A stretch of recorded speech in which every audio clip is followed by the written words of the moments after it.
Hai bro, mungkin lu semua atau kalian semua pernah merasa hidup itu adalah tantangan dan penuh dengan kesulitan ya. Tapi kita ambil hikmahnya aja, dan kita mungkin akan belajar beberapa filsafat yang pernah ditulis ya. Yang filsafat pertama, kita nggak usah nyari yang guru dari manusia, kita dari hewan aja lah. Di sini gua akan bahas filsafat hidup dari seekor cacing ya. Apa sih cacing? Binatang yang menjijikkan, yang dipandang rendah, hidupnya pun di bawah tanah, di dalam kegelapan ya.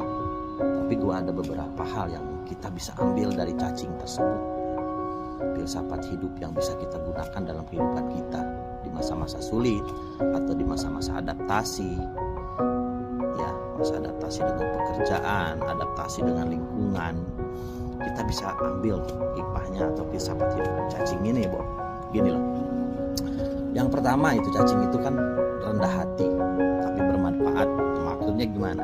Cacing itu hidup di bawah tanah, Bo. Tidak terlihat, namun justru menyuburkan kehidupan di atasnya. Ya, betul kan? Yang kedua, cacing itu tidak pernah melawan, tapi bertahan. Nah, pada saat adaptasi, kita seperti cacing saja. Kita tidak menyerang, bro.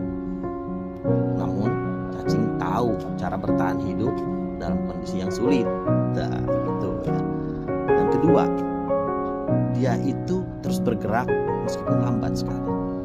Terus bergerak dan maju, nggak pernah mundur, bro. Ya, jadi tidak cepat, tidak hebat, tapi konsisten ya. Sedikit demi sedikit dia tetap maju. Nah, kita pun harus seperti itu dalam masa-masa adaptasi ya, di satu pekerjaan atau adaptasi di lingkungan yang baru. Yang kedua, cacing itu mengubah kotoran menjadi kehidupan, bro. Hal yang dianggap hina justru dia olah jadi sesuatu yang bernilai. Nah, itulah.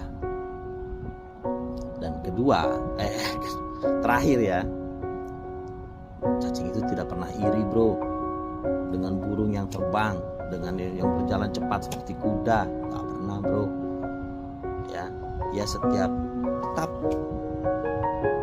dia setia pada perannya sendiri ya, tetap maju meskipun perlahan dan tidak pernah iri, tapi berguna bagi lingkungan sekitar. Tapi dia survive dan akhirnya berhasil biasanya ya. Sekian saja dari gue ya, yang khusus buat kalian yang merasa kesulitan untuk adaptasi atau lingkungan baru atau lingkungan yang gelap sekalipun, filsafat cacing lu gunain deh. Oke, thank you. Nanti kita bahas yang lainnya. Oke, bagi yang pengen dibahas filsafat dari hewan atau tumbuhan, silahkan komen. Thank you.